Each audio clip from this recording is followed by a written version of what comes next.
Good evening, everybody, and welcome to Carving Up Live right here on YouTube. Only on YouTube, on the Grid Network YouTube channel and the Carving Up Live YouTube channel. As always, I'm Bryson Carver. It appears, I'm looking at my monitor, looks like we're dealing with some connection problems to start, but we're gonna power through as always because we got a lot of football to talk about. Yeah, I'm wearing my Red Sox hat because we finally got a pitcher. We finally got somebody. Now let's go make some more moves, Breslow and company. But it's funny. This almost gives like a Tar Heel Blue type of thing, and I'm not even a North Carolina fan. I'm actually a Vols fan.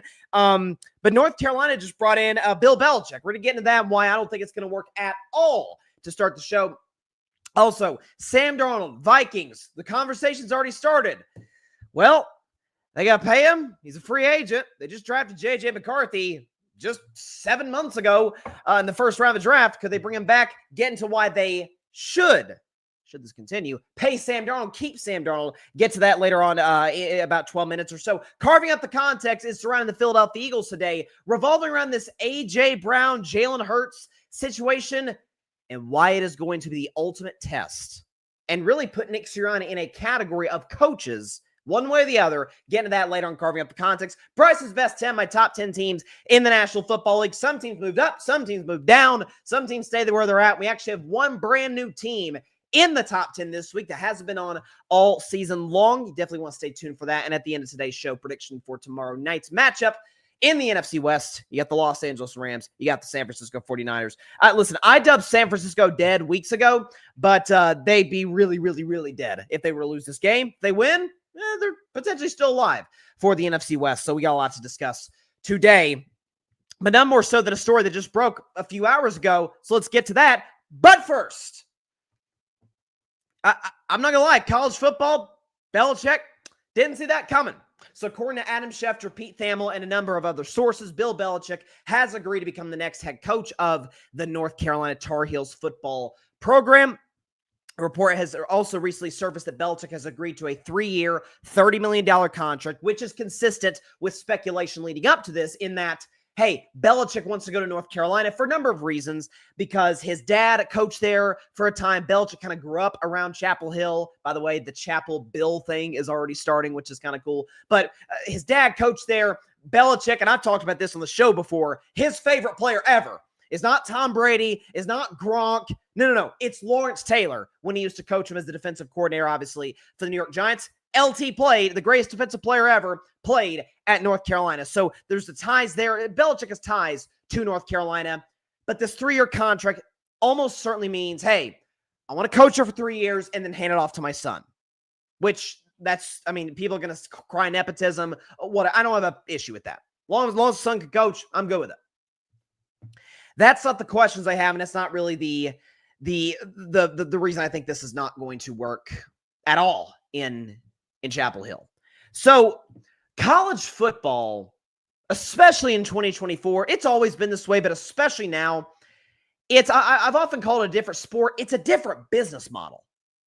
It is. Like the NFL is pretty simple as it relates to winning and losing games. You win enough games, you're the best among the 4 teams in your division, bam, you got a home playoff game, maybe better. Okay, whereas in college football, there's committees, and then there's other conferences, and how do we determine really who's better? It's based on rankings, not just straight objective standings. And then you have NIL, which is very different from NFL free agency. Free agency's got guardrails in the NFL. NIL doesn't really. And I'm pro NIL, been that for 5 years since the show started. I have always defended the athlete wanting to get paid. They should get every penny that they have the right to earn. No question. But athletes should not be able to transfer in the middle of a season. I don't love that at all. NCAA needs to fix that. The transfer portal, same thing, right? What I was discussing had more to do with the transfer portal, but NIL, transfer portal, kind of all ties into the same thing. I have 2 questions about Belichick. Number one is this, with him going to college football. With this being a different business model, college football to NFL, a lot of that stems at the top, the head coach. And there's a level of charisma you have to have as a college football coach in order to build a program. I mean, that's the whole point of recruiting, is to sell your idea, sell your program to these kids that want to play college football, want to take their talents to the next level, obviously get an education. But some of these guys, obviously, pursuing the next level, pursuing the NFL, you got to have the charisma to get them there, especially the 5 stars, obviously, because they got plenty of options.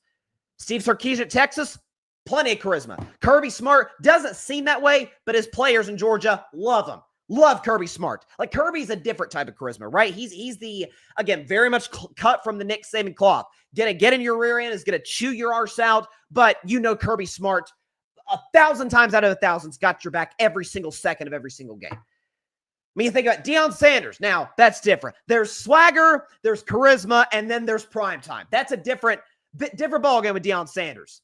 But look how quickly he's been able to turn around what was literally the worst team in FBS, Colorado. They were, the year before Deion got there, they won 1 game in 2022, losing on average by 29 points. They were awful, unwatchable, disband the program. Deion turns them into a 9-win team 2 years later. Okay, even Nick Saban, Belichick's close friend and an equally legendary coach. Obviously, Nick more in college football. Even Nick Saban, who's kind of, pardon the expression, kind of a hard ass, Nick Saban will still go out there and go boating with his players in the offseason, maybe go fishing. Like, Saban will kick it with his players during the summer when they're not in between the lines. Again, the charisma, selling your idea. We've seen the meme where he's recruiting that kid, and it's like Nick Saban, his wife, Miss Terry, and the entire family of this recruit doing like a Texas 2-step or something. Bill doesn't have that. Like, at all. Like, that was kind of the whole thing of New England, was all business, do your job, no days off, take one for the team, the Patriot way. That's why when Tom Brady went to Tampa Bay, you're like, Tom's kind of fun. Yeah, Tom, it took him maybe a smidgen too far at the Super Bowl parade in Tampa, where he got like crazy drunk and was just kind of just all over the place. It's like, man, who's that guy? We didn't see him in New England when he was just kind of, going about his business, very CEO-like, which I'm a fan of, but I do think quarterbacks should be allowed to loosen up just a little bit, certainly to what more so than what Patriots players were allowed to, is that if Belichick did that in the NFL with grown men, who this is their job, like some guys, it's their job to show up, produce, make bread, whole thing. You're telling me that Bill Belichick, 6 years removed from his last Super Bowl, okay, 5 years removed, it's going to be 5 years removed essentially from the Tom Brady departure. Now he's going to relate to 18, 19, 20-year-olds, 21-year-olds, who, by the way, are getting paid now through NIL. Again, I'm all for that. Not necessarily sure if Belichick is. He may be. I'm sure like he's North Carolina, Jordan, all that stuff is going to help him. So charisma, I have a lot of questions about that. And number 2, this is what I got on Belichick on a lot at the end in New England. Obviously, particularly after Tom Brady, who was able to mask a lot of the flaws in the Patriots operation those last few years, get a couple Super Bowls there at the end. When Tom left, curtain's been ripped off. We see the Patriots for what they were at the end of the Belichick era, and that is outdated, one man with way too much power over personnel. Belichick botched draft after draft after draft, and kind of a mess. Tom really held it together. That's to say Belichick, when he came to Patriots, the NFL wasn't perfectly suited for what Bill was great at. We're going to be a ball control offense. We're going to run the football. Tom Brady's going to be efficient, and then we're going to punch you in the mouth, take the ball away from you defensively, make you pay for every single mistake. That can work, but you've got to adjust on the offensive side of the ball. It's a different league now than it was when Belichick took the job in 2000. We have questions about whether he's evolved at the NFL level. Well, college, again, different sport and certainly more offensively driven. Belichick gonna be the guy that fixes that in North Carolina. Now, the good news for him, it could be good news, could be bad news, is that North Carolina, we know it as like a men's basketball school, right? Michael Jordan, all these legends that have played at UNC. But it's not a blue blood college football program. But it is still, people recognize the iconic logo. People know the colors, Jordan, all that. If Belichick isn't able to turn around North Carolina, that's not the same as if he had, let's say Alabama went crazy and fired Kalen DeBoer and hired Bill Belichick. That'd be different. It's like, oh, this is Alabama. You are essentially sort of basically succeeding Nick Saban. right? Like, can you be able to adjust and all these different things? Can you inherit Alabama, win championships like your buddy Saban did? Different type of pressure. But at the same time, the question's got to be proposed. And listen, I may sound like a Belichick hater. I've been a Belichick critic for a long time now. Last time Bill interviewed, the Falcons passed over him for Raheem Morris. And for the record, Bob Kraft, we know, one of the most powerful owners of professional sports. Okay, Bob Kraft's got some tight relationships with some of those owners. And remember that report that came out last hiring cycle that he was discouraging teams that needed coaches from interviewing Belichick? Like Bill, and again, my takeaway was, yeah, Bill put himself in this position. Bill's not a guy who's going to, necessarily do you a lot of favors. Like, Bill's the type of dude, it's like, he's going to go about his business, do what he's got to do to be successful, which he obviously was to historic lengths with Brady for 20 years. But once Brady's gone, the formula, the so-called Patriot way, or as Danny Amendola said years ago, no, it was actually the Tom Brady way. Once that's gone, once that's kind of outdated, once your quarterback, the greatest ever, leaves, and you're grumpy, again, outdated, Robert Kraft's like, this isn't really working. We're not winning games, and I'm used to winning Super Bowls, and now we're struggling to win like 5 games. I'm not going to do you any favors because you're kind of a jerk behind the scenes. I mean, don't expect me to vouch for you after some of our behind the scenes tiffs. I don't know. I mean, listen, Belichick works in North Carolina, great. Like, it'd be a great story where he goes to college football. Like, nobody could have seen that coming. But it's also a matter of he probably, or I should say probably, because we don't know. Maybe we will if some inside information comes out soon. But maybe Belichick had the foresight to know, because Bill wants to coach. He's obsessed with it. He maybe had the foresight to know, okay, Dallas may bring back McCarthy. Eagles are playing well. That could be a good job. The Bills probably aren't going to fire Sean McDermott. I mean, a guy who used to play for me, Mike Vrabel, he's the most sought-after candidate. Then it's the smart young OC in Detroit, Ben Johnson, and other names come on this list that are more in tune to the modern NFL that Belichick isn't. So if he couldn't adjust to the modern NFL with grown men, what makes you think that he's going to adjust to college football, modern college football, NIL transfer portal with kids, 19, 20, 21 years old? Now, again, when it comes to recruiting young people, Belichick has shown a talent that I did not think he had, if you know what I mean.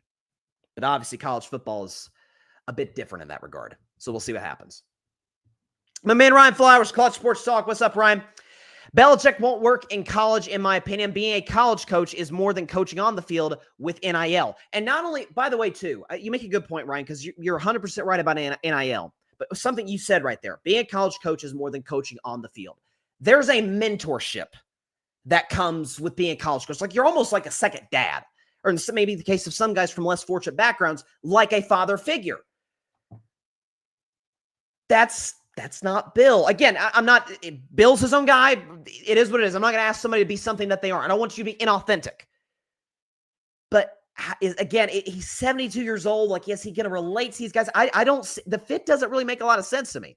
Like Ryan said, recruiting politics, like it's Belichick doesn't really play those games. So I don't know. I mean, and again, go back to what I said earlier about charisma. Belichick's got none of it. None of it.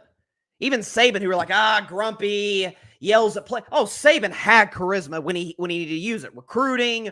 I mean, again, during the off, I can't tell you how many times I'd see a video in June, July from an Alabama player where like 15 guys are out boating and Saban's got his shorts on, just kicking back, chilling with the guys. That's Bill. He just doesn't. I mean, guys, Belichick didn't go to dinner with Brady the entire time Tom was there. I read the book, The Dynasty, by Jeff Benedict, which there was some controversy around the doc. I haven't seen the doc. The book was outstanding. Highly, highly recommend it. One of the best sports books that I've read. Belichick and his best player, the face of a 6-time champion. Yeah, they didn't really have much of a personal relationship at all. Personal relationships in college are infinitely more important. Not that the NFL isn't, because it is, but it's still a business. These are professional corporations. College is different. So again, I'm with. Now, the only thing I would say, Ryan says, how we recruit and all the travel is, I saw something, I think I forget who it was, said that Deion Sanders in the past year has not traveled once. So I guess, like, if you're a big enough name like a Deion Sanders, maybe you don't have to as much as some other guys. So maybe Bill could get away with that. But again, Belichick's a legend, no question, but he doesn't have the gravitas that Prime does. Like, I'm not sure anybody has the gravitas that Prime does. Yeah, Ryan, perfect example, not going to dinner with TB. How can we expect him to kiss the butt of a teenager? Show up for photo shoots when kids show up for visits. I'm with you. The fit makes, it really doesn't make sense. I'm pulling. Listen, I've been a Belichick critic. I'm pulling for him. Like, with his family history, he wants to hand off to his son. Like, it'd be a great story if it worked. I mean, can you imagine if we get like a college football playoff in 2025 or 6 where Belichick's North Carolina Tar Heels, Deion Sanders, Colorado Buffaloes, and then you got the Blue Bloods, the Ohio States, the Texases, the Tennessee Vols, go Vols, the Georgias. Like, that'd be great. That's the best case scenario for college football. I don't see that happening. I really don't. Here's something that's really interesting, though, as we transition to the Minnesota Vikings, to the NFL now. Because they have, this is a great problem to have for them. It really is. Where Minnesota's playing outstanding football. 11-2. Remember, they had that 2-game skid where they lost to, I forget what it was. They lost a close one to the Lions, then they lost another close, like, controversial game to the Rams, and they haven't lost since. Like, they're on a roll. They won 6 games in a row after winning their first 5 before that, prior to the brief losing streak. And Sam Darnold was playing exceptional football. I think we can show you his numbers this season, because the leap that Sam Darnold's taken, it's a credit to Kevin O'Connell and what he's done. We could show you right there. Touchdown interception ratio significantly better this go around. Completion percentage has gone up 9% from his first 6 years of his career to this year. Pass yards per game has skyrocketed as well, as his pass yards per attempt. Passer rating has went from, prior to this year, Sam Darnold was a career 80 passer rating guy. Now this season, 108 passer rating, and he's gone from a 44 QBR quarterback now to a 59 QBR quarterback. Safe to say he's been exceptional, so much so that some have even suggested, hey, could Sam Darnold be MVP? I don't think so, but he's played well enough to where people are actually talking about that. And Minnesota's in a weird spot to where Sam Darnold's a free agent this offseason, and under most circumstances, teams would be like, just bring him back, sign him to the Baker Mayfield contract. Maybe a little bit more than Baker, but like Baker got a 3-year deal, highly compensated. Like, Baker's Tampa's guy for the foreseeable future. Problem is, Minnesota drafted J.J. McCarthy in this past draft in the first round. And so the question is, do we bring Darnold back? Obviously, for a lot more money than he's making now. He's going to have a market. There's going to be teams like the Titans maybe that are looking at him. What do we do? Here's what I would say. And this is under the assumption, I've been a Darnold critic, but I can't deny with what his numbers are and what he's doing with Kevin O'Connell. He's been out of this world great. Arm strength, he's moving well. He looks like USC Sam Darnold, even better. If this continues, let's say Minnesota loses in the NFC Championship game against Detroit and they lose a 31-28 shootout, and Darnold plays great throughout the playoffs, but they just come up short to a better Lions team, right? That Lions team of destiny, it feels like. You can't let that walk. See, this isn't like Case Keenum when he was with the Vikings, when it was like, yeah, Case Keenum got into the NFC title game, but A, it took a miracle at the end against the Saints, an all-time NFL classic playoff play just to get them there, and B, that was the defense. The defense got them to the NFC title game. This isn't a situation like with Blake Bortles, same situation, defense. Like, no, the quarterback has been the driving force, obviously, with the weapons of Jefferson and Hawkinson and Addison and Aaron Jones running the football. Like, that helps a ton. But he's gotten it done with those guys and with that coach. What I would advise Minnesota to do should this continue. What's the rush? What's the rush play J.J. McCarthy? If it ain't broke, don't fix it. Bring Sam Darnold back on a better compensated Baker Mayfield deal, which Baker, I think he got like 3 years, 99-ish million, or 3 years, $100 million, something like that. Maybe pay Sam Darnold more than that. Have at it. Like 3-year deal, like nothing crazy. You're not giving a 5-year contract. Like eventually you gotta play JJ McCarthy or you trade him. JJ McCarthy if memory serves me correctly, was a first-round pick. You know what that means? Fifth-year option. Folks, he's under contract for 4 more years with Minnesota. You got plenty of time. Plenty of time to develop this kid. Behind Darnold, you've got Kevin O'Connell, who's one of the premier offensive coaches in football. Justin Jefferson's still young. TJ Hawkins is productive. Addison's young. We know they obviously Aaron Jones has done his thing, but we know they can run the football effectively. The O-line's really good. Flores is going to be gone. That's going to be the question. Flores is probably going to be a head coach next year, and Flores has done an amazing job with that defense. What's the rush?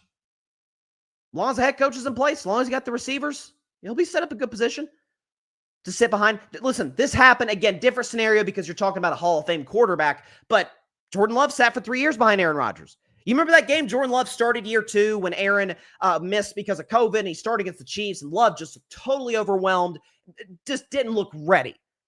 And he didn't look ready to start his first full season as a starter. I'm thinking, man, I'm not sure this is going to work. And then he turns it on at the second half of the season, and Jordan Love got paid as he should. He's the guy for Green Bay moving forward. I was a J.J. McCarthy skeptic, to put it mildly. I thought of the 5 first-round quarterbacks, he had by far the lowest ceiling. Without question, I thought he was the product of a great running system at Michigan with Jim Harbaugh and others.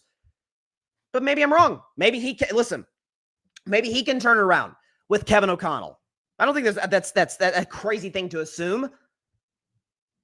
But if this guy's playing good football, if this guy fits your system and plays at an elite level and continues it, if this is like a growing trend that in the playoffs, let's say Minnesota's the 5 seed for the sake of argument, because that's where they are now, and they go to Tampa, and he outplays his 2018 draft compadre Baker Mayfield, outplays Baker, they win. And then let's say they go to, let's say the Packers win as a lower seed. They go to Philly. And let's say the Vikings take out the Eagles and Darnold plays well against a great Eagles defense. And then he was a shootout to Detroit. Are you going to let him walk? 12, 13 win regular season and then that's it? He's out. He's gone. He's out of here? Just because we got to see what we have in a quarterback who's under contract for the next 4 seasons?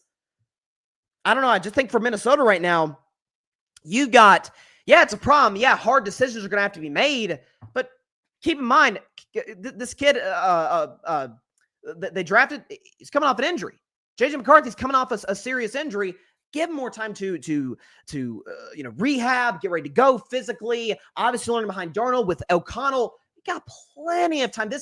Listen, we are so often I feel like it's a microwave society. It's the TikTok generation, all these different things where we want things to happen in the blink of an eye. Slow down. Like I heard, I think Colin Cowherd, my guy, my idol in this business, Colin Cowherd, talks about like put it in the oven, not the microwave. Like it's not going to be done instantly. It takes time to prepare. Let this kid develop because he does have a low ceiling. He is coming off an injury. He does have another 4 years left of his current deal.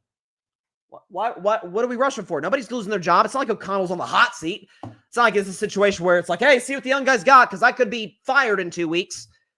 So if this continues from Darnold, re-sign him. Give him a 2-year deal, 3-year deal. If you have to outbid some teams, outbid some teams. Listen, do I think Darnold to a degree is, he's the upside was obviously there. That's why he was as highly touted as he was at USC. But is he to a degree a system quarterback? Yeah, but he's pretty good in that system. The deep ball works. He moves well. He's a great fit with O'Connell. He's a better fit than Kirk Cousins was. That's what I think Minnesota should do. Again, hard conversations. I get it, but it is a good problem to have. I'd keep him. Let's see what we got. Patrick Brown, what's up, Patrick? Could J.J. McCarthy be a trade piece and keep Darnold? Credit to Kevin O'Connell, giving him the utmost confidence in his skill set, understanding the quarterback position, and playing elite football. And, O'Connell was a quarterback, so, there's the, he understands the position as well as any coach in football. He's played it. And so, no, I don't think, not right now, certainly he would not be a trade piece. Because, listen, the thing is, you have to see at some point what he's got, but you've got 4 years to do that. Right? Again, it's a 5th-year team option. He was a first-round pick. Now, if it's like a situation like Brock Purdy, where the Niners need to make a decision pretty soon, one way or the other, because he wasn't a first-round pick, that's different.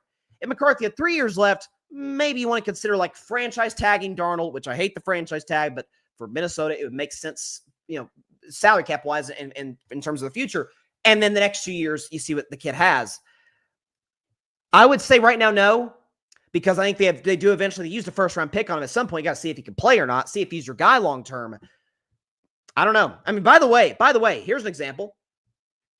The San Diego Chargers in the early 2000s, they drafted, if I'm getting this order correct, I think they went Breeze and then Phillip Rivers. They drafted a year later, a couple years later, something like that.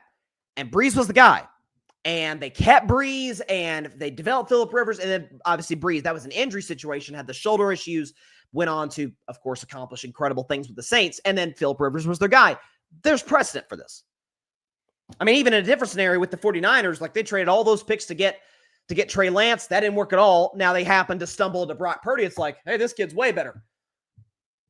Again, different situation because you could actually see Trey Lance play. You haven't seen McCarthy play yet in regular season action, obviously. So it's an interesting conversation to have with the Vikings, and we'll see what they decide to do. All right, be back in a minute, but coming up, we got a big-time edition of Carving Up the Context, talking about the Philadelphia Eagles, who are on a roll right now. Okay, they won 9 straight games. Saquon Barkley's been out of this world, great, but there's a little bit of internal controversy with A.J. Brown, Jalen Hurts, Brandon Graham. We're going to play the tape. Player for the Eagles, he's hurt right now, but he just openly admitted, there's some issues right now between the quarterback and the top receiver. We're about to learn a lot about Nick Sirianni coming up one way or the other, positively or negatively. Get into that and carving up the context in just a minute. Don't go anywhere. Be back after the break.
Welcome back to Carving Up Live. So the reason, if those of you that may be wondering why I'm wearing my blue Nike shirt, which, sometimes I wear on the show, especially if my adopted team, not my favorite team, I'm a Steelers fan, but my adopted team, the Lions, win, I often wear this to promote those guys. But wearing this because it matches this Red Sox hat, the city edition hats with the Red Sox. That's because I was in kind of the dumps as a Sox fan because obviously we lose out on Soto. I was hoping we get him, but I wasn't going to get my hopes crazy high because I did, honest to God, feel like the Mets were always going to land Juan Soto. But then, when Max Fried signs with the New York Yankees, I'm like, oh, you got to be kidding me. Yeah, okay, so that's one guy off, and now there's some rumors we may miss out on some guys. Like, what is happening? Is this another Red Sox offseason? And then Garrett Crochet from the Chicago White Sox, good player, all-star last year, helps our rotation a lot. I mean, the Red Sox kind of stink at developing pitching prospects, so just go and get another good one. So add him in the rotation. So that helps. I would love to see us go out and get a Corbin Burns to really solidify that rotation. I don't know what the latest is on him. There's rumors that the Red Sox are in on Alex Bregman with the Yankees and other teams. So listen, Bregman has had a lot of success. Trust me, I know as a Red Sox fan at Fenway. So he could be a good fit there, with this bat in the lineup to kind of bolster. You got Duran there, you got Devers there, and others. Yoshida could be a trade piece, which stinks because I kind of like Yoshida. But listen, all is not lost this Red Sox offseason. Maybe this is a sign. Okay, we've got a guy in the building. We absolutely upgraded our rotation. Now let's go make some moves. Let's go spend some money in free agency because the Red Sox got it. Okay, salary cap, that don't exist in baseball. Red Sox got a lot of money. At Fenway Sports Group, come on now. But to football, though, man, I was skeptical about the Eagles coming into the season. I'll admit, I had them missing the playoffs. I did. I was the first team out in the NFC. And because of these struggles at the end of last year, I didn't think that defense could be fixed, all the above. And they proved me wrong. They're going to win the NFC East. They're going to have one of the top 2 seeds in the NFC. but there seems to be a little bit of trouble in paradise, and I think it's going to teach us a lot about the head coach of the Philadelphia Eagles, Nick Sirianni, who I've been critical of, but we're about to learn one way or the other, who is this guy? So, as the head coach of the Colorado Buffaloes, prime time, Deion Sanders says, give me my theme music.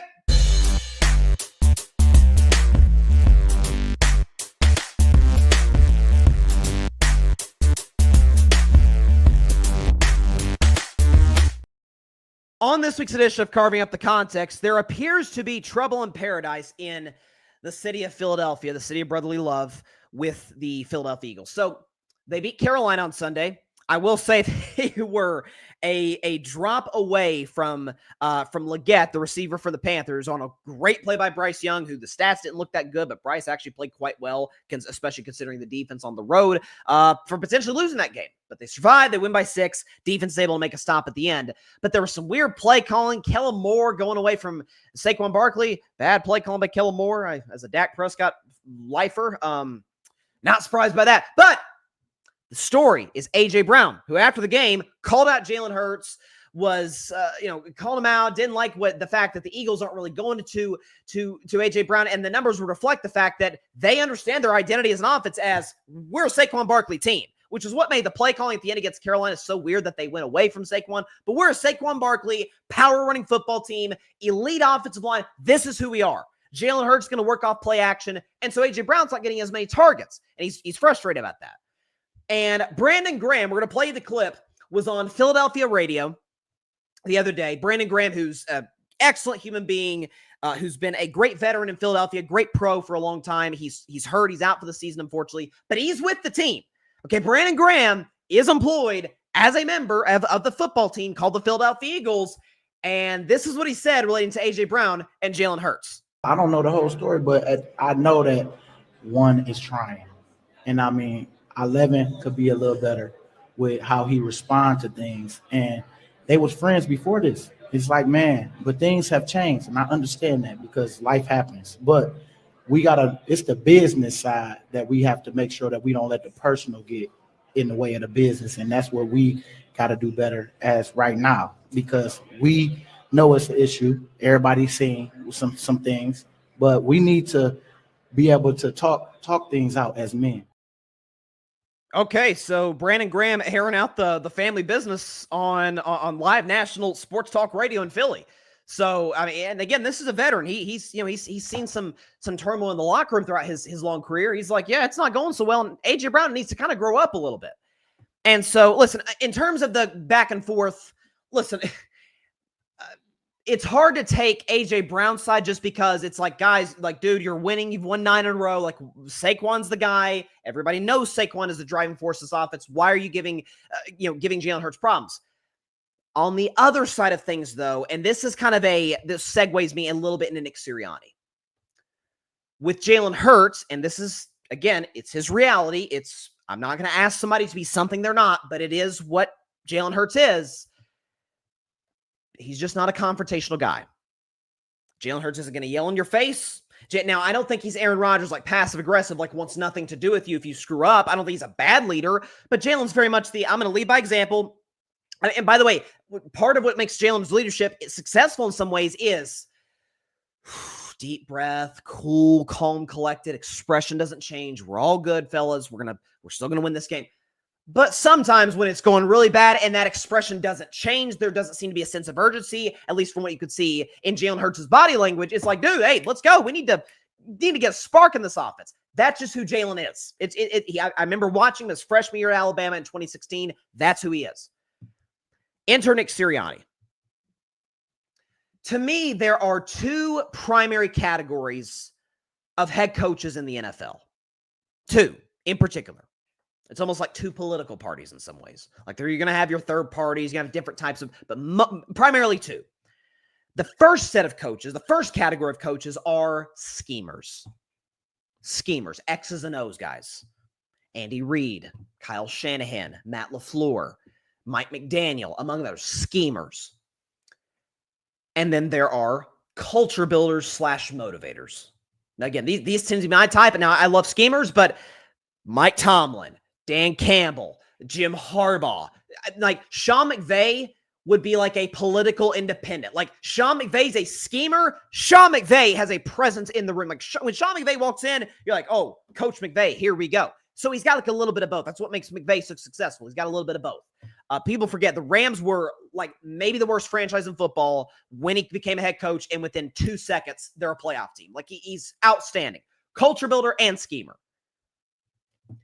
We know with Philadelphia, and this has been a story for the last couple of years as it relates to how they constructed their coaching staff, that they're going to have Nick Sirianni is an offensive guy, so he's going to have a defensive guy run the defense, which Vic Fangio has done an outstanding job with that Eagles defense that was dead in the water.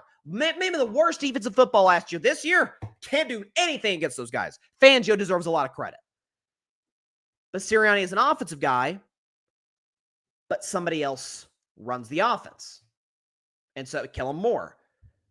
And so Nick Sirianni, by definition, does not fall into the schemer category.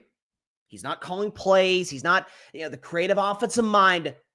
So then he's got to fall into the culture builder, the motivator tier of coaches. Now, to Nick Sirianni's credit, and I've been critical of him over the years, but to his credit, okay, Eagles been pretty great every year he's been there. Playoffs year 1, when nobody, myself included, didn't think they'd be good that year.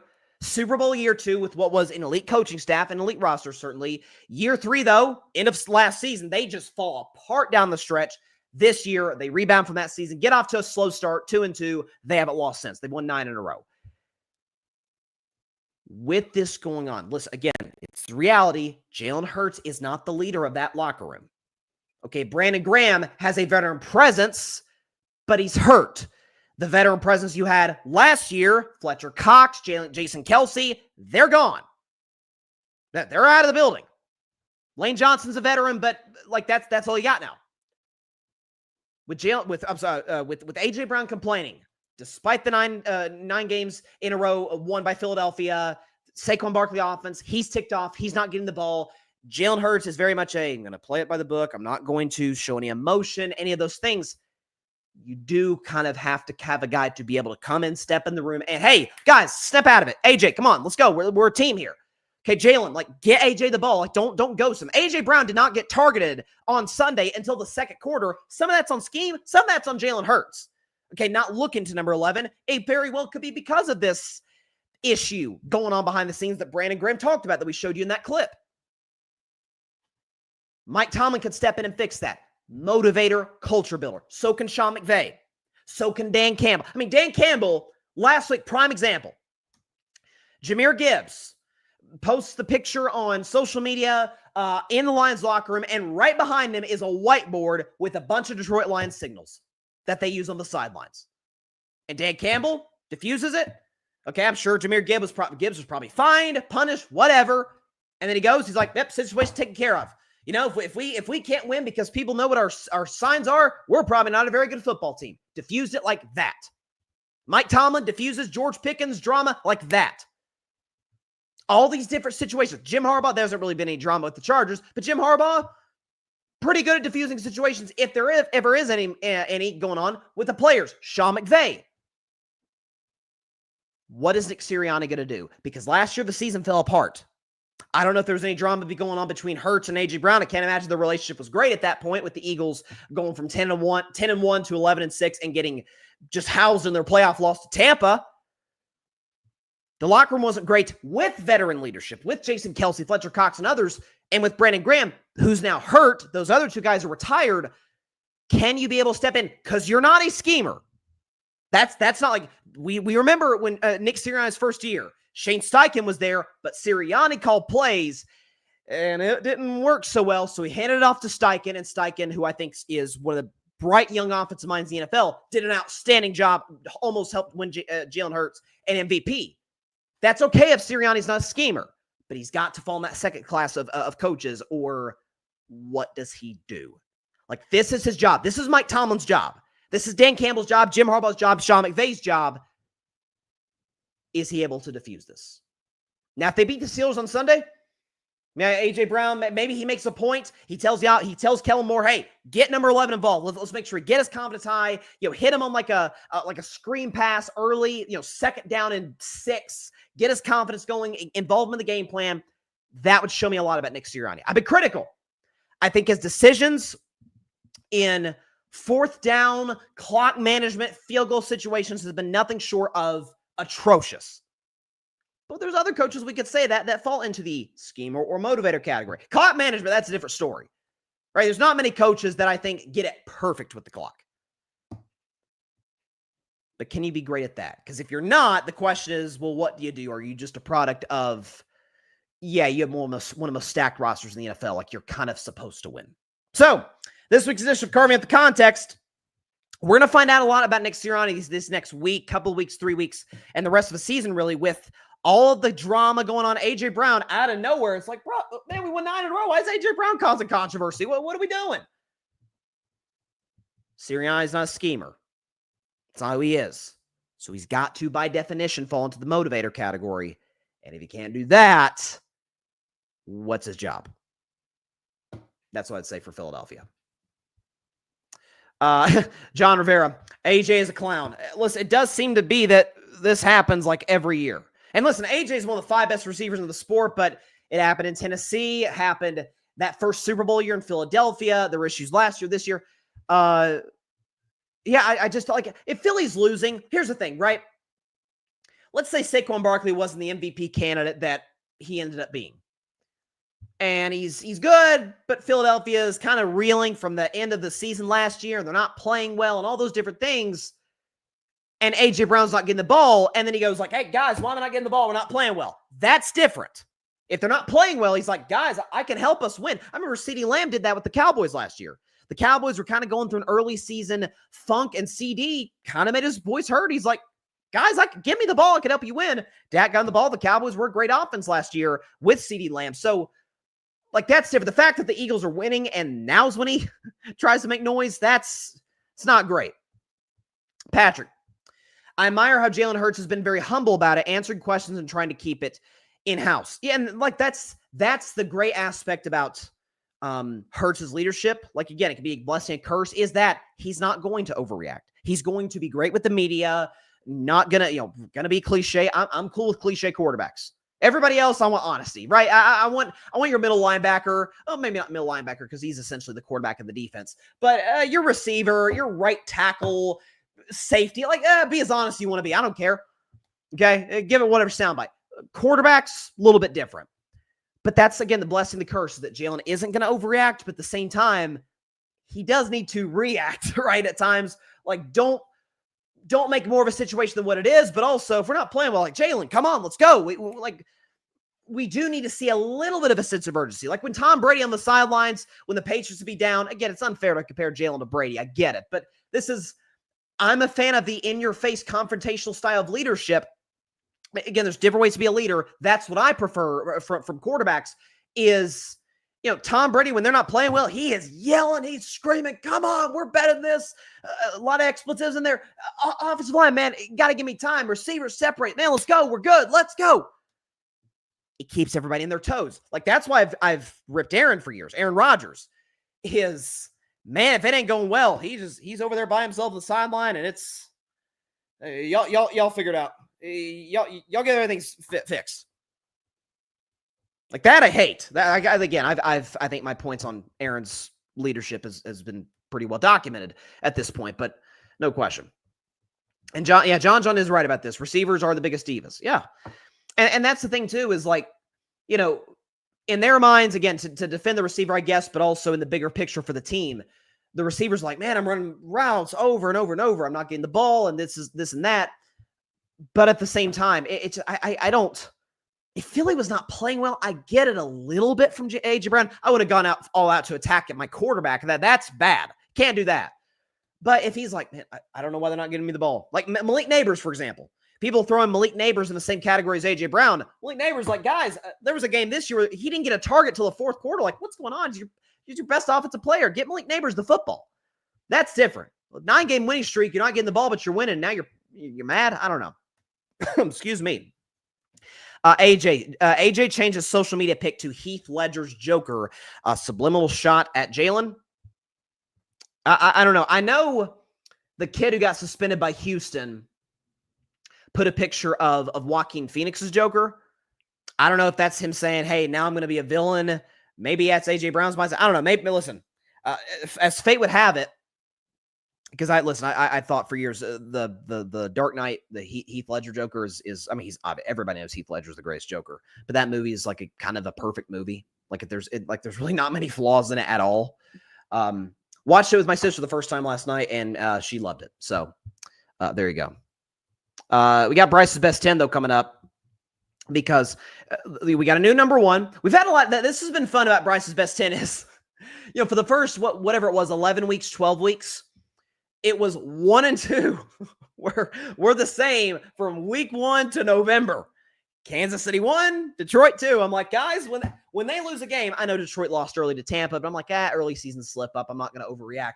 But when they lose a game, when they don't look like one of the two best teams, call me. Okay, because Kansas City doesn't lose, Detroit's on a roll. You call them. But there's been turnover. Buffalo's been in that mix, and the Pittsburgh has bounced in and out of the top 5, and Philly and all these different teams. Briefly, I think Baltimore may or may not have been in the top 5 at one point this year in Bryce's Best 10. There's been a lot of turnover. This is going to be a fun edition of Bryce's Best 10 because we got a brand new team for the first time all season long that's joining Bryce's Best 10 because they're playing exceptional football. You got a couple of teams are staying where they're at, but then you got some teams that are moving down, some teams moving up. We got a brand new number one, so let's stop procrastinating. Let's get into it. Bryce's Best 10, my top 10 players. Top 10 seasons. Here we go.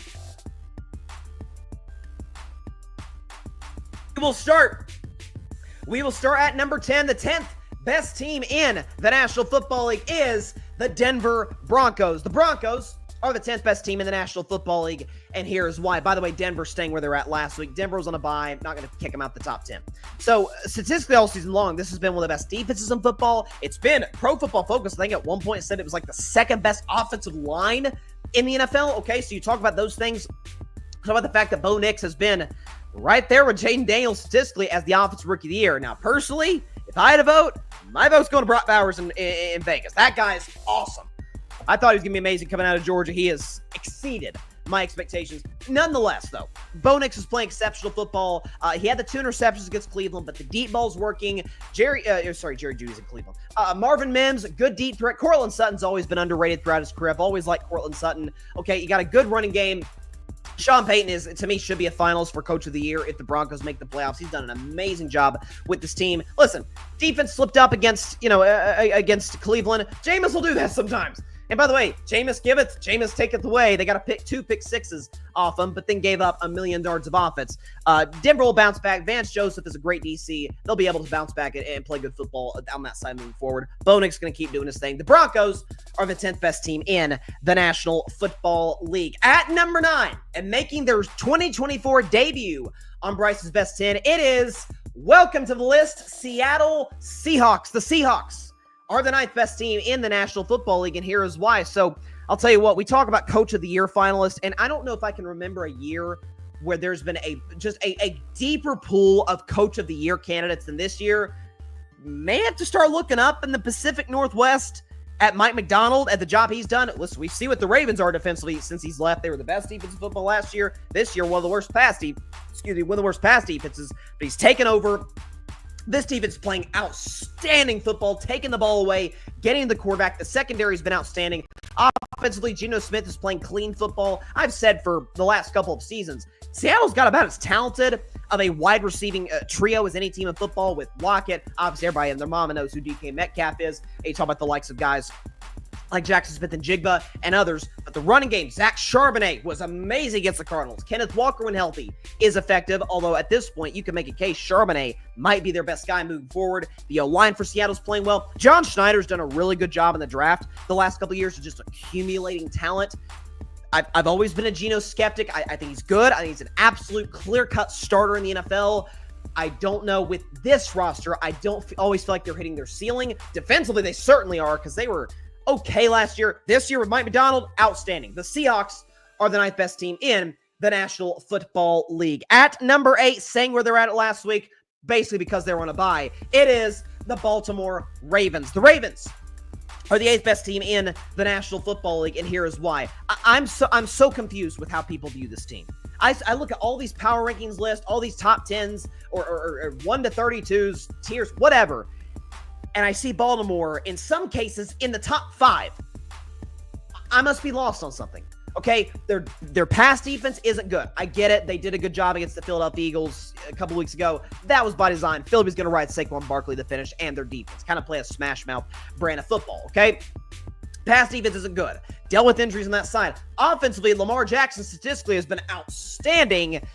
The problem is Baltimore's not great situationally in the fourth quarter. Justin Tucker is I don't know who this intruder is that's putting on the number 9 Tucker uniform for the Ravens each and every week. That can't be the Justin Tucker that has been nailing kicks and been the best in football for the last decade, but evidently that's the case. He's been a liability at this point in his career. Okay, the running game, the offensive identity. What is Derrick Henry? Are they going to give him the football today? Are they going to save it till next week? How many carries is he getting? The Deontay Johnson stuff. With that said, Lamar's still awesome. So is Derrick Henry when they actually give him the football. This O-line's really, really talented. The pass rush, the linebacker core, we know how great Roquan Smith is. I don't love the consistency of this team. They can tend to be up and down, but they're just too darn talented to be left out of the top 10. The Ravens are the 8th best team in the National Football League. At number 7, they fell a spot from last week. It is the Green Bay Packers. The Packers are the 7th best team in the National Football League, and here is why. So I had to drop him a spot, obviously, consider what happened against the Detroit Lions. For some reason, the graphic, I'm looking at my monitor.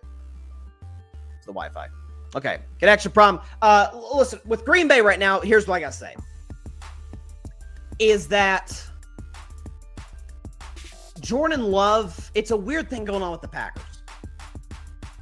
Where Love isn't throwing picks the last 3 games, but his attempts have not been high at all. Like the game against Detroit, he threw the ball like 20 times. Now, again, for Green Bay, they almost adopt in some ways like a Philadelphia Eagles mantra of Josh Jacobs, he's playing excellent football. Another 3-touchdown game for him. Great O-line. We're going to ride number 8 Josh Jacobs to the finish line. And that almost worked. It almost beat one of the best teams in football, Detroit, on the road divisional game. Took a ballsy call by Dan Campbell to beat Green Bay. But again, this group of wide receivers, I mean, come on, Jaden Reed and Dobbs and Watson and Wicks, the tight end, Tucker Kraft, and the run game, Jacobs. The defense, it's starting to get exposed a little bit. And now again, Detroit's great offense. Maybe that'll be turned around. But Kenny is playing really good football. The Packers with Rashawn Gary can get to the quarterback. They're just not consistent enough for me on a week-to-week basis. But Matt LaFleur's a great coach. I think Green Bay's really good. I just feel like they're a year away from being true contenders in the NFC. They're just a little bit too young. The Packers are the 7th best team in the National Football League. At number 6, despite winning 9 in a row, despite winning this week, they fall 2 spots. It is the Philadelphia Eagles. The Eagles are the 6th best team in the National Football League, and here is why. So, again, they played as well as anybody the last couple of months. They found out, hey, Saquon Barkley, that guy, really good. Maybe we should give him the football as many times as humanly possible, which made the end of the Carolina Panthers game really weird. Now, again, Carolina's been playing actually pretty good football over the last month and a half since Bryce Young, they brought him back in off the bench. But at the same time, 13-point favorites at home. Now, maybe it's as simple as Philly was just looking ahead to Pittsburgh, and maybe they were doing what Kansas City does sometimes, and they're just trying stuff out, knowing that they just have a physical advantage, a talent advantage, over Carolina. Maybe that's what it was. But there's trouble in paradise. There's the A.J. Brown, Jalen Hurts fiasco. Saquon didn't get the ball late. I don't trust Nick Sirianni situationally. This Eagles defense is great. It's one of the 3-4 best in football without question. And Saquon, I still give him, Josh Allen's probably taken a slight lead in the MVP race, but I still think Allen, Saquon, it's right there. Saquon can absolutely steal it if he goes off a couple times in the next 4 games. Hopefully not against my Steelers, but no question he's a special player. And the Eagles, keep a lookout. They, might be some things he can expose as it pertains to a vibes basis, if you will. The Eagles are the 6th best team in the National Football League. Moving into the top 5, moving up a couple of spots from last week, it is the Minnesota Vikings. The Vikings are the 5th best team in the National Football League. and here's why. I feel like I wax poetic about them every week as it pertains to they might have one of the three best coaching tandems in football, with Kevin O'Connell running the offense and Brian Flores running the defense. Brian Flores is going to be a coach next year. At least he should be. He did a good job in Miami. He's learned from his mistakes and he's done an exceptional job with this defense. Offensively, again, if I had to vote for Coach of the Year, if you want to call me biased, have at it. There's probably some truth to that. Mike Tomlin would get my vote. But if they give it to Kevin O'Connell, won't say a word. I won't say. That guy has done an unreal job with Sam Darnold. We can go ahead and recycle the graphic. Shout out to Al for putting this graphic together earlier. And what Sam Darnold's done. Look at the difference in those numbers. The first 6 years of his career to this year, it's a different player.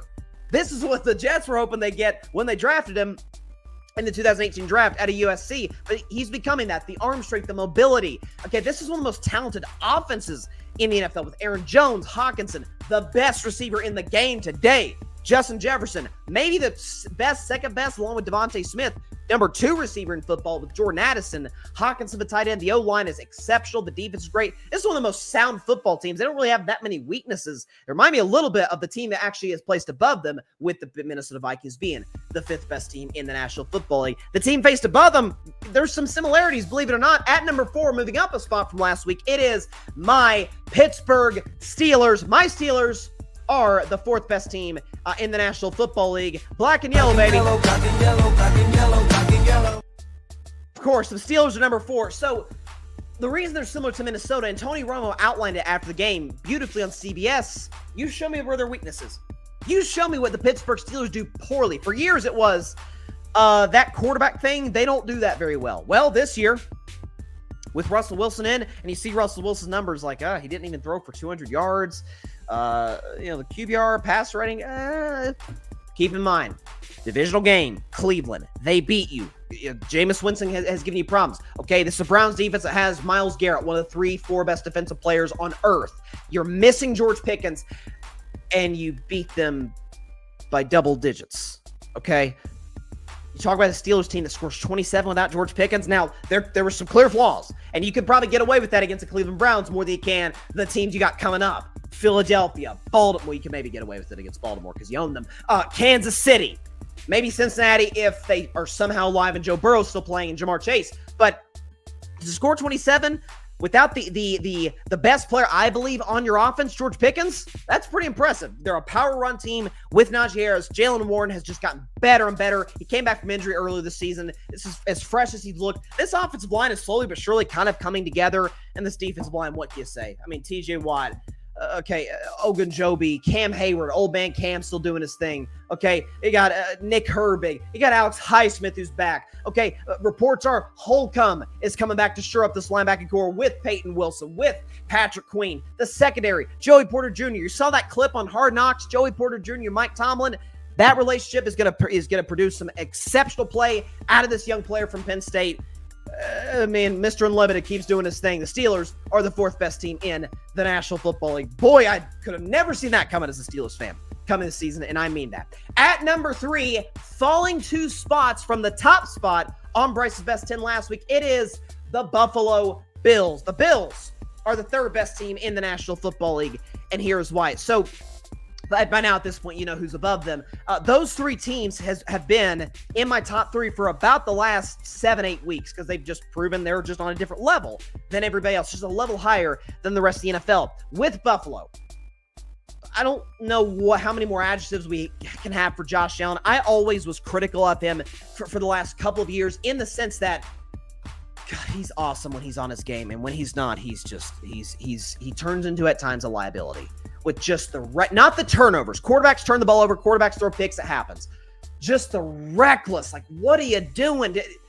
Listen, I don't know if it's dating Haley Steinfeld. I don't know if it's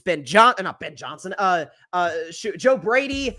Whatever it is, the more balanced offense, the run game, the O-line, something has clicked to where this guy just doesn't throw interceptions anymore. He just doesn't do it. And he gives you the upside. Like what I talked about with Jordan Love earlier. Like, Love's not turned the ball over lately, but he's not giving the upside that he usually gives you when the Packers trust him to throw the ball 25 to 30 times a game. How's 6 touchdowns and no interceptions for you? I think that's going to work.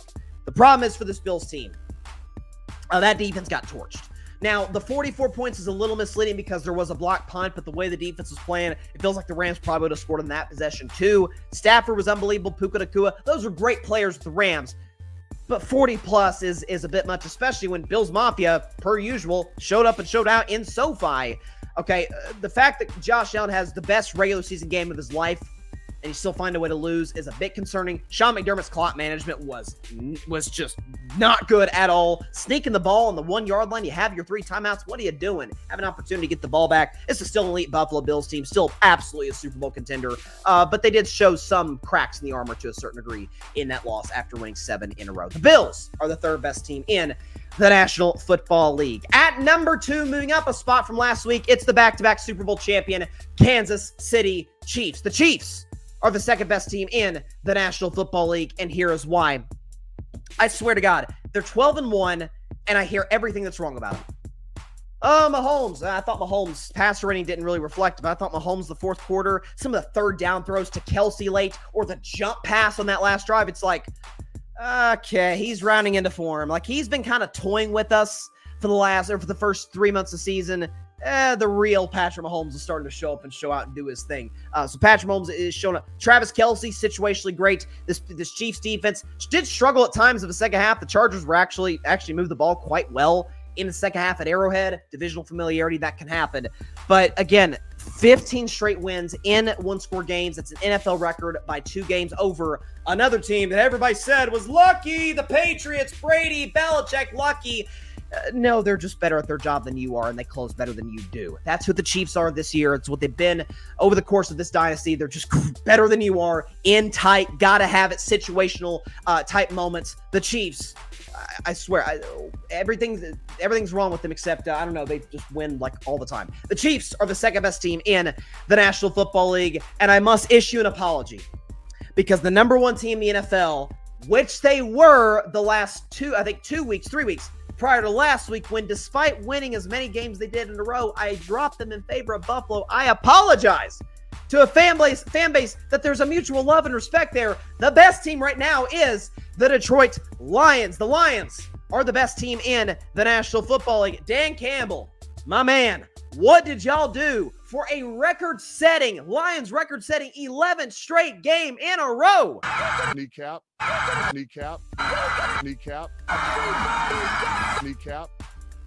They did that against the Green Bay Packers, so I feel so bad that I dropped them, but I'm like, man, the defensive injuries. I actually picked Green Bay to beat them last week. I thought there were some matchups that get exposed, but nonetheless, listen, Jared Goff did have the interception, but he was efficient as always. Give Jared Goff time in the pocket. He might as well be John Elway. Okay, but if he does have time, he's Nathan Peterman, okay? He's just a different player one way or the other. But this Lions run game, Thunder, Lightning, Jahmyr Gibbs, David Montgomery, really it's Montgomery Gibbs, Thunder, Lightning, Amon-Ra St. Brown. By the way, this kid, and I remember talking about him years ago on Carving Up Live, Tim Patrick. Tim Patrick's one of the reasons that I made one of the worst predictions of my career, and that's picking the Broncos to win the Super Bowl in 2022, because at the time I was a Russell Wilson stan. Now I am again, because he's with the Steelers. But Tim Patrick, all the injuries, all the physical issues in Denver, comes to Detroit now, catches a couple touchdowns against the Packers, is back in the mix. So now that's another weapon with Jameson Williams, St. Brown, Laporta, the run game, the best O-line in football, a defense that, got torched by Green Bay's running game, and at times Jordan Love last week. But again, missing a ton of starters. Aaron Glenn's done a great job. Probably the best coordinator tandem in football. Ben Johnson running the offense. Aaron Glenn running the defense. Dan Campbell doing Dan Campbell stuff. They just, again, they're a little like the Chiefs with just a little bit more explosiveness offensively. Like, they were just better than you in close games. Risky? Going forward situations where maybe you couldn't? Perhaps. But it works. Right? Like I said last week, wrong call, right philosophy. The Lions are the best team in the National Football League. And I feel so bad about dropping them last week. I really do. There you go. Do we have the... Oh, hold on. If I can download this real quick, go and show what the my top 10 teams going into this week look like. So as we get up here, we will show you for those that are just tuning in. We greatly appreciate that. Is it downloading? Here we go. Okay, let's go and bring it up. My top 10 teams in the National Football League going to week 15. Can we go and show that list?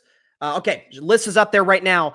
So at number 10, I've got the Broncos, followed, again, we go 10-1. So I got the Broncos, Seahawks, Ravens, Packers, and Eagles. And in the top 5, from 5-1, the Minnesota Vikings, my Pittsburgh Steelers, the Buffalo Bills, the Kansas City Chiefs, and at number 1, the Detroit Lions. Got some comments up in here. See what they say. Lord Hegamonster. What a username. Slinging Sammy D, MVP, Vikings, Super Bowl. You know, it's funny. I remember talking about on the radio show, Triple Option with my man Asher Moore at the time. It was just us in the studio that day. And I remember when the Vikings lost. It was actually the day after they lost to the Rams. Remember that game where Darnold got his face mask grabbed and there was all those different things? And I said, as well as Sam Darnold's playing, I forget, was it Joy Taylor or was it somebody who's talked about this years ago, the confetti test, where it's close your eyes and think if you can see said team hoisting the trophy with confetti falling down in the stadium. And it's like, can you see Sam Darnold doing that? And at the time, I'm like, listen, Sam is a good dude. I really like Sam out of college. I don't see it. Yeah, I see it now. I'm not saying they're going to. I'm sticking with my Lions preseason pick. You better believe that, of winning the NFC. But were we shocked the Vikings get there? I mean, crap, Philly got there with Nick Foles years ago. Sam Darnold, that'll be crazier than that. Kudos to the Vikings. They've been, the shock of the league in some ways this year. Or at least the most positive shock of the league. The most negative would be the as my man Patrick would call them, the paper planes. There's no question about that. Patrick, 100% agree with you, Patrick. The Dark Knight is my favorite Batman movie of all time. I can watch it many times, like Titanic. That movie just has, forget the quotable lines from all the characters, obviously particularly Joker, but just from everybody. To think that Christian Bale, who is a generationally great actor, I thought had the 4th best performance in that movie, and he was really good. But the fact that Batman, in my view, was outshone by 3 characters, I don't think is a weakness of Batman in the movie. I think it's 2 things. A, that movie, what it does, for those that haven't seen Dark Knight, you've got to watch this. It's, even if you're not, I'm not even like a crazy Batman like that. Like, I'm a Star Wars guy. But come on, the movie's exceptional. Is not just the deeper meaning in the movie, excuse me, that you learn, but just it's a loaded cast. So my view in this order. So obviously Heath Ledger's Joker, it's an all-time performance in any genre ever. People like, oh, Heath Ledger got the Oscar because he passed away. BS. He got that because the Joker he turned into the Joker. Number 2 was Aaron Eckhart as Harvey Dent / Two-Face. Sorry for the spoiler. He's Two-Face. Exceptional performance from him. And then I thought Gary Oldman as Officer Gordon was, or I guess by the end of the film, he's Commissioner Gordon, is exceptional, especially that last scene. It's an acting masterclass. So for those that have seen Dark Knight, what are you doing? It's so good. Come on. This says Steelers will be one and done. That's unfortunate. And it's not true. We're not going to be one. Listen, Mike Tomlin's had a problem being one and done as of late. There's no question about that. By the way, this is interesting. Jimmy Butler, there's a report from Sam Darnold that the Suns are in. So there's a report that came out today, actually. And we can touch on this quickly, and then I'll move into my Cowboys. Move into the Rams-Niners pick. That Sam Darnold tweeted that because he's been talking about how the Jimmy Butler could have wandering eyes to other franchises. My Warriors are in the mix. There's other teams. Dallas could get Jimmy. Others. Sam Darnold says the Phoenix Suns are another team that Jimmy Butler's agent, Bernie Lee, mentions the agent by name, has indicated in league circles that the 6-time All-Star is open to as a destination, while Miami listens to trade offers, sources tell ESPN, joining Dallas, Houston, and Golden State. Bernie Lee, the agent of Jimmy Butler, quote tweets, and says to Sam Darnold, all right, listen, I gave you a pass yesterday because I was busy, but if you don't stop putting my name on your complete and utter made-up BS because you normally aren't worth my time to acknowledge, what do we got? I don't know what I'm going to do because I'm a middle-aged dad, but just know it would indicate severe dislike. World, all this is fabricated. I have never and honestly, it wouldn't help me or the position I represented to do anything that had been represented by said journalist. Wow. That's a bridge burner right there. It sounds like he threatened Shams. Man, chill. And listen, I don't know if there's like some issues behind the scenes previously with these two guys, but goodness gracious. By the way, just got a text from my grandmother. She asked who the Joker was in Batman. It was Heath Ledger, the late great Heath Ledger. Listen, there's been a number of individuals who've taken on that role, like Jack Nicholson. Like that was seen as like, oh, nobody's gonna match Jack Nicholson, who's obviously a legendary actor in his own right. And when Ledger was cast for that role, in I don't know whatever they filmed it in 2007, I guess. So he was cast in 2006, 2007. And it was like the 10 things I hate about you guys is going to be the Joker. Really? Like you got a rom-com guy essentially to play that. He's going to be, I mean, it's because the thing is too, like as a Star Wars fan, obviously the debate has always been who's the greatest villain, Darth Vader, Joker. I don't have an answer for you, to be honest. I give strong opinions on the show. I don't have an answer. They're both equally exceptional. But like Palpatine, for example, is just so deliciously evil. It's like, it's like he's the worst. You're like heartbroken at the stuff he does, particularly the prequels, but you're like, it's so good. Ian McDermott puts together an amazing performance as Palpatine. The Joker, it's a different type. You're like, I hate this guy and I love him at the same time. It's because, again, like it's not just a typical superhero, pow, pow, action. It's the deeper meaning in the movie that's the plan set in motion by the Joker. I would personally go so far as to say it might be my favorite movie ever. Like, if you had to give me the Dark Knight trilogy against any Star Wars trilogy, and I'm a sequel stan, so don't come after me. Actually, I don't care. I'll take any of the Star Wars trilogies just because I'm a diehard over the Dark Knight trilogy. I would. The Batman Begins is good. Like Liam Neeson, never going to go wrong against that. And then the last one, Dark Knight Rises, is good. It's like a satisfying ending to the trilogy. Dark Knight, though, yeah, it's a masterpiece. In and of itself, it's probably the greatest superhero movie ever made. And it's Christopher Nolan, too. Like, can never go wrong with that guy. He's probably the best director in Hollywood going on right now. This looks like the Yankees have signed a pitcher. 1-year deal. So the Red Sox, got him. Crochet from the Crochet from the White Sox. Great. Love the move. We're finally active. Spend some more money. Okay. John Henry's not exactly, penny pitching, to put it mildly. Interesting. Evan the Reporter reports. Breaking news. Rich Rod to West Virginia. Per reports, Rich Rod sold AD Ren Baker on the staff that he's bringing him to Morgantown. One of the more notable names we've learned is former LSU head coach Les Miles. All right. Moving on, before we get out of here, we got a game tomorrow night. Big one in the NFC West. Thursday night football.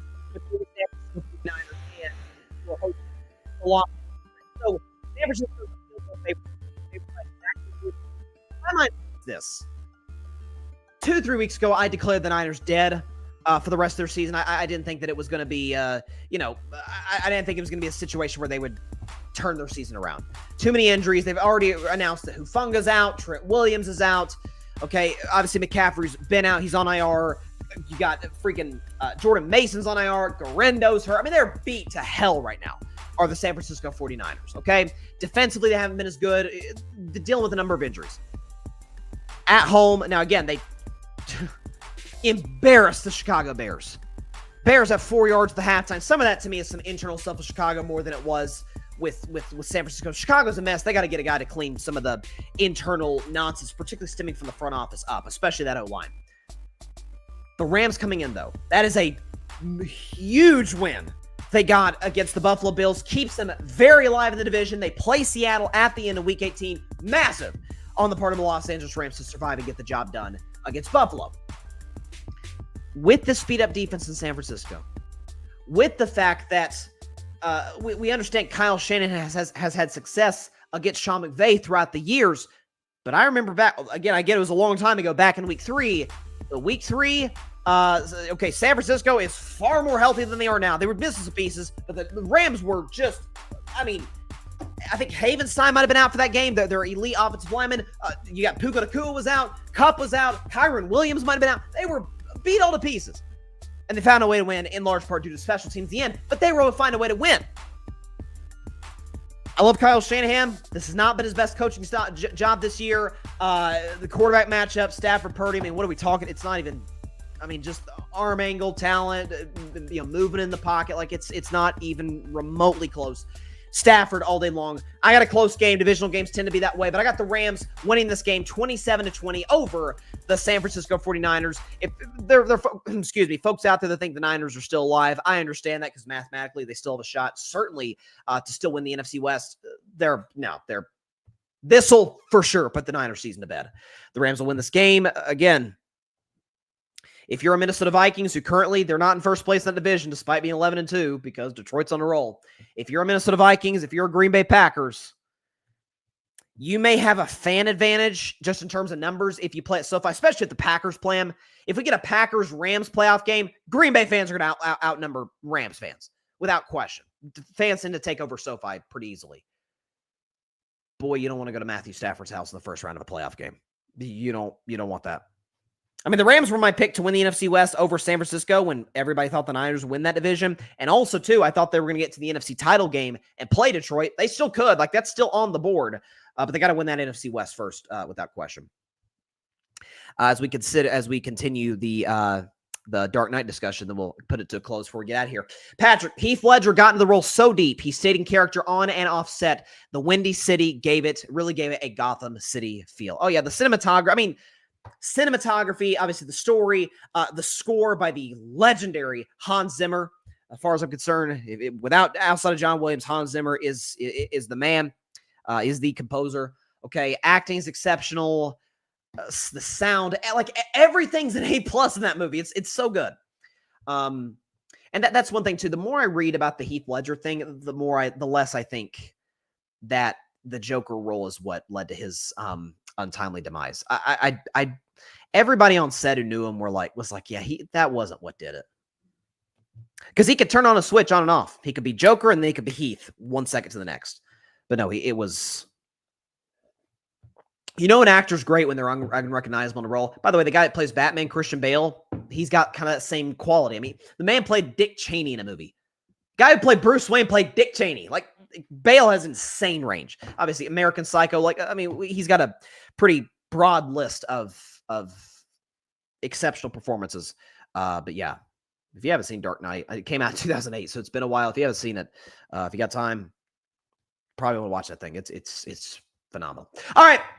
That is all the time we have for today's show. Appreciate everybody stopping by. As always, be sure to catch Carving Up Live on Friday at 6 p.m. Eastern, 3 p.m. Pacific time, right here on YouTube. It's not on Facebook. Facebook have been dealing with some problems today because of the Instagram outage. We'll be back on Facebook on Friday, as well as on the Carving It Up YouTube channel and the Grid Network YouTube channel. That show will not be live. It's going to be pre-taped. Going to record it in the morning.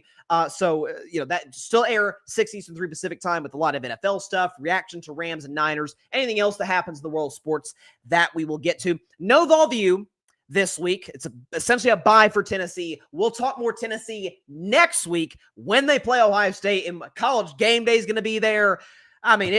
Vols, Buckeye. It doesn't get bigger than this. Should have been at Neyland, but nonetheless, we're not scared of the horseshoe. Okay. Apparently, we wouldn't be able to plant our flag there either. You see the Ohio State senator who proposed, that making flag planting illegal in Ohio Stadium? I'm not kidding. This is a real story. Nice to know politicians are prioritizing the right things, right? Flag planting instead of, education, infrastructure, etc. Healthcare. It's a flag planting. That is our pressing issue. I really love it when politicians do that. Again, be sure to like, share, comment. Please take 2 seconds out of your day. Hit that big red subscribe button down there. It helps the channel grow exponentially. And please, just as importantly, go subscribe to The Grid Network. That is GRYD, The Grid Podcast Network, right here on YouTube, as well as any and everywhere that you get your favorite podcast, be it Apple Podcasts, Spotify, iHeartRadio, any and everywhere that you get your favorite podcast. You can find us at The Grid Network, where we dare to be different. My man Patrick Brown, great in the comments, as well as everybody else who showed up in the comments. Thank you to everybody who chimed in. Let us know what you thought. Patrick writes some great articles for the Grid's website. Be sure to check those out, as well as for other content creators on YouTube, on digital, elsewhere. Be sure to check them out. They do a fantastic job, and they work really, really hard to do what they do. So please subscribe to the Grid Network, and please subscribe to my own personal YouTube channel, Carving It Up with Bryson Carver. All right, we will see you guys on Friday. Please be sure to stay safe out there. Please be sure to take care of your physical as well as your mental health. And please, please, please be sure to contact your local state representatives and senators to demand change for gun violence in America. Because it doesn't matter where you lean, right, left, center, this issue that affects every single one of us on a day-to-day basis in this country. And no matter what anybody tries to gaslight you on or tell you, oh, it's not a problem. Oh, there's only one solution to the problem. Both are BS. Both are not true. It's a huge problem that needs a number of detailed, nuanced solutions to solve it. So let's make our voices heard as citizens of this country, and make sure we keep everybody in this nation safe, because we all have that right. Life, liberty, and the pursuit of happiness, as they say. All right. See you guys on Friday. A lot of football. A lot of predictions. Can't wait. Week 15 is going to be a doozy. Steelers, Eagles, Packers, and Seahawks.